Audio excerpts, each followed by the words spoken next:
नमस्कार, SBT news में आपका स्वागत है। पेश है 3 नवंबर शुक्रवार दोपहर 3:15 बजे राजस्थान की 15 बड़ी खबरें। इस न्यूज बुलेटिन के प्रायोजक हैं विनी केक एंड मोर। तो सबसे पहले एक नजर डालते हैं आज के हेडलाइंस पर। राजनाथ सिंह बोले, मैं टेढ़ों को ठीक करना जानता हूं। ईडी के एक्शन पर बोले गहलोत, घिनौनी राजनीति हो रही है। कांग्रेस की सत्ता में वापसी के लिए कड़ी मेहनत कर रहे गहलोत। टिकट वितरण में दिखी वसुंधरा राजे की चली, 7 में से 6 चेहरे रिपीट। और मध्य प्रदेश के तूफानी दौरे पर पीएम मोदी। और अब खबरें विस्तार से। भारत की राजनीति में नेताओं की कथनी और करनी में अंतर की वजह से जनता का नेताओं पर धीरे धीरे विश्वास खत्म होता चला गया। विश्वास का संकट भारत की राजनीति में गहरा किया है कांग्रेस ने। ये बात राजनाथ सिंह ने राजसमंद में सभा के दौरान कही। वे शुक्रवार को राजसमंद के बस स्टैंड स्थित चौपाटी पर भाजपा प्रत्याशी दीप्ति किरण माहेश्वरी की नामांकन सभा को संबोधित कर रहे थे। सभा से पहले जब वे मंच पर पहुंचे तो माइक सही नहीं थे, इसके लिए उन्होंने टोका तो दीप्ति माहेश्वरी उसे सही करने लगी। तभी उन्होंने तंज कसते हुए कहा कि मैं टेढ़ों को ठीक करना जानता हूं। नामांकन सभा से पहले नाथद्वारा प्रत्याशी विश्वराज सिंह अपने समर्थकों के साथ नामांकन दाखिल करने नाथद्वारा पहुंचे। संतों की मौजूदगी में उन्होंने नामांकन भरा। वहीं 2 दिन पहले दीप्ति माहेश्वरी के प्रस्तावक की ओर से भी नामांकन दाखिल कर दिया गया था।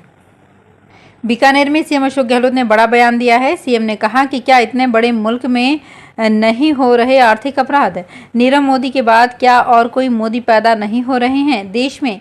इस दौरान सीएम ने विजय माल्या का भी नाम लिया। उन्होंने कहा कि ईडी का ध्यान सिर्फ राजनेताओं पर जा रहा है। हमारे अध्यक्ष और मेरे पुत्र के पास कुछ नहीं मिला। ईडी की ऐसी कार्रवाई से उल्टा इनको नुकसान होगा। गहलोत ने कहा कि ईडी सीबीआई के जरिए घिनौनी राजनीति हो रही है। टिकट नहीं मिलने पर भी बात रखते हुए सीएम ने कहा कि टिकट कटने पर कार्यकर्ताओं का गुस्सा होना स्वाभाविक है, पर मुझे उम्मीद है कि सब शांत रहेंगे।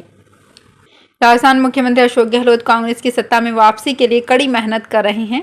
25 नवंबर को होने वाले विधानसभा चुनाव से पहले सीएम अशोक गहलोत कांग्रेस उम्मीदवारों के समर्थन में प्रदेशवासियों से मतदान की अपील कर रहे हैं। उन्होंने इस संबंध में ट्वीट के माध्यम से जानकारी दी। उन्होंने ट्वीट किया कि गत रात्रि गंगा शहर में आयोजित कांग्रेस गारंटी संवाद के तहत बीकानेर पूर्व व पश्चिम के प्रत्याशी यशपाल गहलोत और डॉक्टर बी डी कल्ला के पक्ष में मतदान करने का आग्रह किया। कांग्रेस की 7 गारंटी के समर्थन में उद्देशित उत्साह के शब्दों ने उज्जवल राजस्थान का कथानक रचा।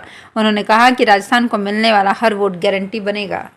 भाजपा ने आखिरकार गुरुवार को अपनी तीसरी सूची जारी कर दी। जोधपुर जिले में कई मतभेद के बीच कोई नवाचार किए बिना वही चेहरे रिपीट किए हैं। खास बात यह है कि जहां टिकट बदले हैं वहां भी सियासी और जातिगत समीकरण को नहीं बदला गया है। भाजपा ने भले ही इस बार विधानसभा चुनाव में किसी को मुख्यमंत्री का चेहरा नहीं बनाया है, लेकिन टिकट वितरण और नामांकन रैलियों में राज्य के एक्टिव होने से कई संकेत जनता में जा चुके हैं। बिलाड़ा में भाजपा प्रत्याशी के नामांकन में वसुंधरा राजे शामिल हुई। ऐसा माना जा रहा है कि जिले की जो 7 टिकट जारी किए गए हैं उनमें से अधिकांश प्रत्याशी राज्य की गुड बुक के हैं। 7 में से 6 प्रत्याशी रिपीट किए गए हैं। देश के कई राज्यों में इस महीने विधानसभा चुनाव होने जा रहे हैं। 9 अक्टूबर को चुनाव आयोग ने मतदान की तारीखों का ऐलान किया था। इनके बीच प्रधानमंत्री नरेंद्र मोदी चुनावी राज्य मध्य प्रदेश में तूफानी दौरा करने जा रहे हैं। जानकारी के अनुसार पीएम मोदी 4 से 15 नवंबर के बीच मध्य प्रदेश में अलग अलग जगह का दौरा कर जनसभाओं को संबोधित करेंगे। ईडी की टीम ने दौसा जिला मुख्यालय स्थित एक रेडीमेड कारोबारी के यहां रेड की। सुबह अचानक टीम के पहुंचने का पता चलता ही व्यापारियों में हड़कंप मच गया। मामला जल जीवन मिशन से जुड़ा हुआ बताया जा रहा है, जिसमें ईडी की टीम ने नया कटला स्थित राधिक ड्रेसेस के यहां गोपनीय तरीके से कार्यवाही की। प्रतिष्ठान संचालक के आवास के चारों तरफ से दरवाजे खिड़की बंद कर कार्यवाही को अंजाम दिया जा रहा है, जहाँ सुबह से ही सन्नाटा पसरा हुआ है। बताया जा रहा है कि कारोबारी के तार जल जीवन मिशन के उच्च अधिकारियों से जुड़े हुए हैं। सीकर के लक्ष्मणगढ़ विधायक और पीसीसी चीफ गोविंद सिंह डोटासरा ने शुक्रवार को अपना नामांकन दाखिल कर दिया। डोटासरा करीब 11:58 पर लक्ष्मणगढ़ एसडीएम कार्यालय पहुंचे, जहां उन्होंने 12:04 पर अपना नामांकन पत्र दाखिल किया। पीसीसी चीफ गोविंद सिंह डोटासरा अब लक्ष्मणगढ़ के जवाहरलाल नेहरू स्टेडियम में सभा को संबोधित करेंगे। इस दौरान उनके साथ कांग्रेस के राजस्थान प्रभारी सुखजिंदर सिंह रंधावा भी मौजूद रहेंगे। नागौर व डीडवाना कुचामन जिले में मतदान के दिन 25 नवंबर से पहले प्रचार अभियान समाप्त होते ही बाहरी नेताओं पदाधिकारियों को लौटना पड़ेगा। नागौर के जिला निर्वाचन अधिकारी ने बताया कि निर्वाचन आयोग की ओर से जारी आचार संहिता की प्रभावी पालना के मद्देनजर निर्वाचन क्षेत्र में प्रचार समाप्त होने के बाद राजनीतिक पदाधिकारियों पार्टी कार्यकर्ताओं की उपस्थिति पर प्रतिबंध रहेगा। प्रचार अभियान की निर्धारित अवधि की समाप्ति के उपरांत किसी भी राजनीतिक पदाधिकारियों पार्टी और ऐसे किसी बाह्य व्यक्ति जो उस निर्वाचन क्षेत्र का मतदाता नहीं है की उपस्थिति नहीं रहेगी। उन्होंने सभी रिटर्निंग अधिकारियों को उनके विधानसभा क्षेत्र में संचालित होटल, धर्मशाला, लॉज, कल्याण मंडल, विवाह हॉल के सत्यापन के निर्देश दिए हैं। Big boss winner Elvish Yadav के खिलाफ नोएडा पुलिस ने एफआईआर दर्ज की है। एल्विश यादव पर जहरीले सांपों की तस्करी समेत कई गंभीर आरोप लगे हैं। रिपोर्ट के मुताबिक नोएडा पुलिस ने सेक्टर 49 में रेड डालकर 5 लोगों को अरेस्ट किया था। पुलिस को 5 कोबरा सांप भी मिले हैं, साथ ही जहर भी मिला है। पकड़े गए आरोपियों ने पूछताछ में एल्विश यादव का नाम बताया। पाली जिले के रोहट में प्रधानमंत्री किसान सम्मान निधि योजना का फायदा आयकर दाता और अपात्र किसान भी नियम विरुद्ध उठा रहे हैं। ऐसा ही मामला रोहट पंचायत समिति में सामने आया है। अकेले रोहट पंचायत समिति क्षेत्र में करीब 1.5 करोड़ रुपए से ज्यादा की राशि उठा ली। अब सरकारी महकमों को वसूल करने में पसीने छूट रहे हैं। महज 5 लाख रुपए रिकवर हो पाए हैं। आरटीआई कार्यकर्ता की ओर से ली गई सूचना में चौंकाने वाला खुलासा हुआ है।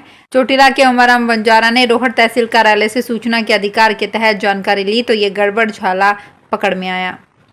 बॉलीवुड एक्ट्रेस कंगना रनौत ने लोकसभा चुनाव लड़ने की इच्छा जाहिर की है। कंगना ने कहा कि प्रभु श्री कृष्ण की कृपा हुई तो लोकसभा चुनाव लड़ेंगे। कंगना इस समय गुजरात में द्वारकाधीश के दर्शन करने पहुंची हैं।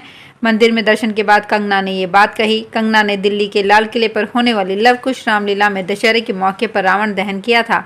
रामलीला कमेटी के सदस्य ने बताया था कि महिला आरक्षण बिल के पास होने के कारण इस बार महिला से रावण दहन करवाया गया। दिल्ली पुलिस ने शुक्रवार को हिंदू देवी देवताओं की आपत्तिजनक तस्वीरें ऑनलाइन बेचने के आरोप में एक व्यक्ति को गिरफ्तार किया है। दिल्ली महिला आयोग ने इंटरनेट पर बेची जा रही आपत्तिजनक तस्वीरों के मामले में पिछले सप्ताह दिल्ली पुलिस को नोटिस जारी किया था। दिल्ली पुलिस के एक अधिकारी ने बताया कि कुछ और आरोपियों की तलाश की जा रही है। अजमेर जिला प्रशासन ने इंटरनेशनल पुष्कर मेले का डे बाय डे कार्यक्रम जारी कर दिया है। मेले के दौरान 14 नवंबर से पशु प्रतियोगिताएं और 18 से 27 नवंबर तक प्रतिदिन धार्मिक, सांस्कृतिक और मतदान जागरूकता से जुड़े कार्यक्रम होंगे। इनमें 2 दिन 24 और 25 नवंबर को विधानसभा चुनाव के कारण किसी तरह का कोई कार्यक्रम नहीं रखा गया है। सभी कार्यक्रम मेला ग्राउंड और शिल्पग्राम में होंगे, जिनमें आमजन की निःशुल्क एंट्री रहेगी। समापन कार्यक्रम 27 नवंबर को आयोजित किया जाएगा। भाजपा बांसवाड़ा सीट से धन सिंह रावत को टिकट दिया गया है। इसके साथ ही उनका विरोध शुरू हो गया है। गत चुनाव में रावत की बगावत से ही भाजपा प्रत्याशी हकरू मैडा की हार हुई थी। जैसे ही रावत को टिकट मिला तो हकरू मैडा फूट फूट कर रोने लगे। मैडा अब निर्दलीय ताल ठोकने की तैयारी में है। बांसवाड़ा सीट से धन सिंह रावत के अतिरिक्त जनजाति मोर्चा के राष्ट्रीय कार्यकारिणी सदस्य हकरू मैडा और अन्य दावेदार थे। पार्टी आलाकमान ने रावत के नाम पर मुहर लगाई। संघ लोक सेवा आयोग ने सिविल सेवा परीक्षा 2022 की रिजर्व लिस्ट जारी कर दी है। इसमें झुंझुनू जिले के उदयपुर वाटी क्षेत्र के गांव गड़ला कला की रहने वाली कुमारी अंशु का भी चयन हुआ है। अंशु गांव में रहकर ही 2 साल से सिविल सेवा की तैयारी कर रही थी। पहली बार में ही उनका चयन नहीं हुआ तो हिम्मत नहीं हारी, बल्कि गलतियों से सीखते हुए पहले से ज्यादा तैयारी की। अंशु हर दिन गाँव में ही औसत 10 घंटे पढ़ाई करती थी। उसने 10वीं की परीक्षा CBSE से गुड़ा गौड़ जी से उत्तीर्ण की। फिर 11वीं और 12वीं की पढ़ाई साइंस मैथ के साथ सीकर से की। अंशु ने बताया कि उसका सपना बचपन से ही सिविल सेवा में जाने का रहा है।